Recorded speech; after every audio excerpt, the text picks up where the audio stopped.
Mahali panaitwa Kinondoni. Najua Kinondoni pale. Najua Kinondoni pale. Sasa kuna kijana mtundu pale. Ameiba simu ya jirani. Ya 50,000 naweka pesa ya Kenya kwa sababu 50,000 kwa Tanzania ni kama milioni 1. Nyingi sana. Sasa huyu kijana kuiba ile simu si akakamatwa, akapelekwa korokoroni. Wazazi wake wakaitwa pale Kinondoni. Wakaulizwa nyinyi ndio wazazi wa kijana mtundu. Sema ni tulimzaa mtoto wetu. Sema sasa vile aliiba simu ya jirani 50,000 hela ya Kenya. Sasa nyinyi mtalipa 250,000 ndio mchukue simu mtoe kijana wenu korokoroni na ndio tuweze kumlipa aliyemuibia. Sasa kijana yeye akakaa tu pale akamwangalia, basi wakalipa ile hela. Na unajua ni wazazi ambao walingangana kupata hii michuzi. Baada ya kulipa wakaondoka.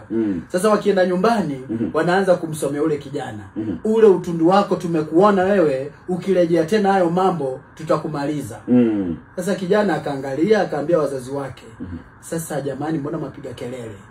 Ile pesa mmelipa polisi ndio hii ninayo hapa. Kumbe ule kijana utundu aliendelea police station. Ile pesa walilipa ile 250,000 yeye tena aliiba kwenye ile drawer. Sasa wazazi kwanza kumgombeza akamwambia hela yenu ndio hii sasa.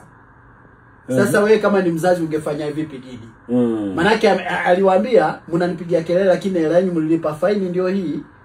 Nimeichukua. Kinondoni. Kinondoni. Tanzania kuna vituko rafiki yangu. Vituko sana jamaa.